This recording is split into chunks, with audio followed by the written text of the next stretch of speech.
Hello दोस्तों, मैं शैलेश दीपक आप सभी का आपके YouTube चैनल रोजगार और टारगेट में आप सभी का स्वागत करता हूं। बच्चों, आप लोग एसएससी जीडी का एग्जाम दे रहे हैं और उसमें संज्ञा से अव्यय तक के क्वेश्चन आ रहे हैं जो कि पहले सिलेबस में नहीं दिए गए थे।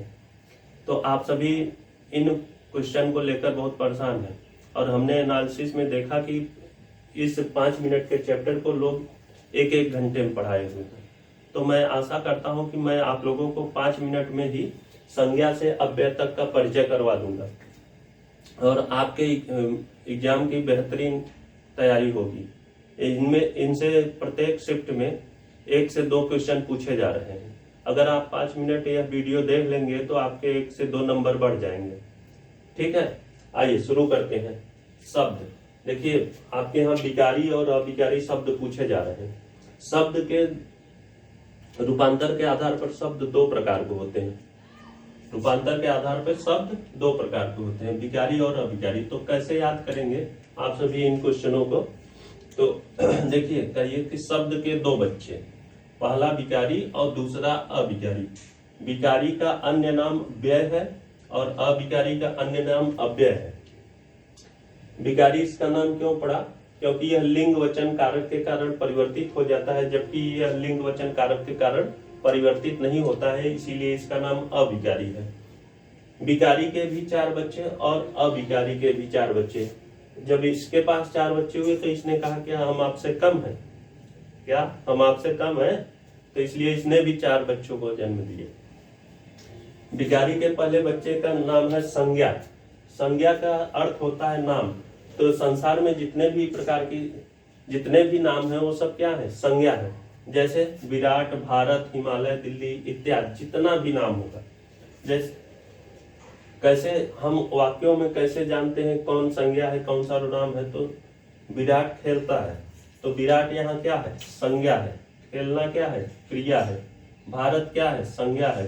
देश क्या है? संज्ञा है क्या है? सहायक क्रिया है। इस तरह से अगर आप लोग छाटेंगे तो आप लोगों का क्वेश्चन जो आप लोग रटते हैं वो समझ के करेंगे।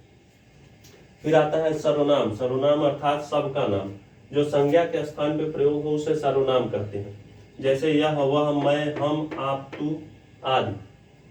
ठीक, जैसे यह पुस्तक है तो यह क्या है? यहाँ पे सर्वनाम है। पुस्तक क्या है? संज्ञा है क्या है? सहायक क्रिया है।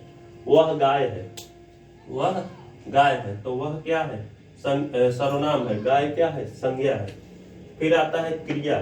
क्रिया का अर्थ है काम या कार्य। तो क्रिया का अर्थ है काम या कार्य। तो यह क्या करता है? संज्ञा और सर्वनाम क्या कार्य कर रहे हैं उसको बताता है। जैसे पढ़ना, लिखना, खेलना आदि। जैसे अरुण पढ़ता है तो अरुण क्या है? संज्ञा है। अरुण क्या है? संज्ञा है। यह क्या कार्य कर रहा है? पढ़ने का कार्य कर रहा है क्या है? सहायक क्रिया। रोहित लिखता है, रोहित क्या है? संज्ञा है। लिखना क्या है? क्रिया है क्या है? सहायक क्रिया है। ठीक, फिर आता है विशेषण। विशेषण जो विशेषता होता है किसकी? संज्ञा, सर्वनाम और क्रिया की, एक तरह से प्रभाव छोड़ता है।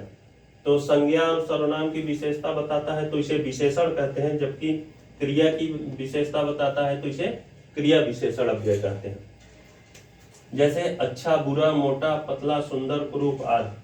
तो पवन अच्छा लड़का है। पवन क्या है? यहाँ संज्ञा है। अच्छा क्या है? विशेषण है। लड़का क्या है? संज्ञा। तो किसकी विशेषता बता रहा है? लड़के की। तो लड़का यहाँ क्या हो गया? अच्छा क्या हो गया? विशेषण। अच्छा क्या हो गया? विशेषण। और जिसकी विशेषता बताई जाती है उसे क्या कहते हैं? विशेष। उसे क्या कहते हैं? विशेष कहते हैं। जैसे नेहा सुंदर है तो नेहा कौन सुंदर है? नेहा। तो नेहा क्या हो गई? विशेष हो गई। सुंदर क्या हो गया? विशेषण है क्या है? सहायक क्रिया। वह मोटा है तो वह क्या है? सर्वनाम। मोटा विशेषण है क्या है? सहायक क्रिया। आते हैं अविकारी अव्यय में। यह लिंग वचन कारक के कारण परिवर्तित नहीं होता है। पहला वाला आपका मोस्ट इंपॉर्टेंट है क्योंकि आप समझ नहीं पाते हैं कि विशेषण है कि क्रिया विशेषण। तो आप ध्यान रखेंगे, इसके लिए हमने 2 उदाहरण दिए हैं, यहाँ से आप आसानी से समझ जाएंगे। क्रिया विशेषण अव्यय, यहाँ, वहां, आज, कल, सुंदर, बहुत, बड़ा, धीरे, जल्दी, ये सब क्या है? क्रिया है। जैसे मनीषा सुंदर लिखती है, तो मनीषा क्या है? संज्ञा है। सुंदर क्या है? विशेषण है। लिखना क्या है? क्रिया है। यहाँ सुंदर किसकी विशेषता बता रहा है? लिखने की। तो यहाँ पर यह क्या हो गया? क्रिया विशेषण अव्यय। यह क्या होगा? क्रिया विशेषण अव्यय। दूसरा है मनीषा सुंदर कविता लिखती है, तो मनीषा क्या है? संज्ञा है। सुंदर क्या है? विशेषण। कविता क्या है? संज्ञा। लिखना क्या है? क्रिया है। क्या है? सहायक क्रिया। तो सुंदर क्या लिखती है? कविता। तो यहाँ कविता की विशेषता बता रहा है, तो यह सुंदर यहाँ पर क्या है? विशेषण है। दोनों में अंतर देखिएगा। यहाँ सुंदर किसकी विशेषता बता रहा है? लिखने की। जबकि दूसरे उदाहरण में सुंदर किसकी विशेषता बता रहा है? कविता की। तो कविता संज्ञा है। तो ये क्या हो गया? यहाँ पे सुंदर विशेषण हो गया, जबकि ऊपर वाले में क्रिया विशेषण अव्यय हो गया। फिर आता है संबंध बोधक अव्यय। तक, बिना, तरह, और, पहले, प्रति, भर, तरह आदि, ये सब क्या है? ये सब संबंध बोधक अव्यय है। संबंध बोधक अव्यय जो शब्दों में आने के बाद उसमें गंभीरता उत्पन्न कर देता है, उसे संबंध बोधक अव्यय कहते हैं। जैसे मैं उनके घर, यहाँ प्रिंट हो गया है, तक गया। तो यहाँ तक क्या है? तक यहाँ पर संबंध बता रहा है, तो ये संबंध बोधक अव्यय। जैसे सूर्योदय के पहले उठा करो, अव्यय मतलब जो परिवर्तित न हो। तो यहाँ तक में लिंग के कारण परिवर्तन, जैसे लड़का है तो तक है, लड़की है क्या तक ही हो जाएगा? ऐसा कभी नहीं होगा। ठीक है। जैसे सूर्योदय के पहले उठा करो, तो सूर्योदय यहाँ संज्ञा है, के पहले, पहले यहाँ क्या है? अव्यय है। और कैसा अव्यय है? संबंध बोधक अव्यय। उठा और करो, ये दोनों क्या है? क्रिया। इसमें दो क्रियाएं हैं। तो जब क्रिया मैं आप लोगों को पढ़ाऊंगा तो वहां पर व्यवस्थित ढंग से आप समझ पाएंगे कैसी कैसी क्रियाएं होती हैं। वह रात भर पढ़ता रहा, तो वह रात भर क्या करता रहा? पढ़ता रहा। भर यहाँ क्या है? इसको जोड़ रहा है। पहले वाक्य से दूसरे उपवाक्य को क्या कर रहा है? जोड़ने का कार्य कर रहा है, कि वह रात भर पढ़ता रहा है। फिर आता है समुच्चय बोधक अव्यय।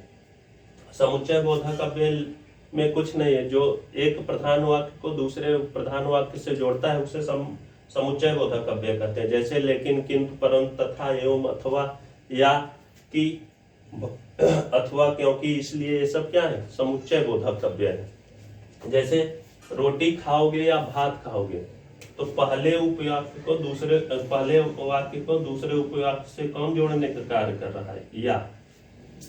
अगला उदाहरण है भारत की सभ्यता एवं संस्कृति उन्नत है, तो पहले प्रधान वाक्य से दूसरे प्रधान वाक्य को जोड़ने का कार्य कौन कर रहा है? एवं। कौन? एवं। फिर मेहनत करोगे तो सफलता मिलेगी, तो मेहनत आप लोग अगर करेंगे तो आप लोगों को क्या होगा? सफलता मिलेगी। तो यहाँ तो क्या है? समुच्चय बोधक अव्यय। और विस्मयार्थ बोधक अव्यय में तो कुछ है ही नहीं। आप लोग संबोधन कारक चिन्ह को देख लेंगे तो आप लोगों को पता चल जाएगा, यही विस्मयार्थ बोधक अव्यय है, ये संबोधन कारक चिन्ह है। जैसे आहा, ओह, उफ, वाह, हाय, छी छी, शाबाश, ये सब क्या है? विस्मयार्थ बोधक अव्यय है। जैसे शाबाश, तुमने कमाल कर दिया, तो शाबाश के बाद क्या लगा है? संबोधन बोधक कारक चिन्ह लगा है। तो यहाँ से आप लोग समझ पाएंगे कि यह विस्मयार्थ बोधक अव्यय है। तो आशा करता हूँ बच्चों की आप लोगों को यह वीडियो पसंद आएगा। पसंद आए तो पसंद आए या ना पसंद आए, दोनों ही तरह से आप लोग, पसंद आएगा तो लाइक करेंगे और नहीं पसंद आएगा तो डिसलाइक करिएगा। और कमेंट भी करिएगा, जो भी कमियां रहेगी मैं आने वाले अपने वीडियो में उनको सुधारने का प्रयास करूंगा। तो आशा करता हूं कि आपके परीक्षा की तैयारी में यह वीडियो मदद करेगा। थैंक यू, नमस्कार दोस्तों, फिर मिलते हैं।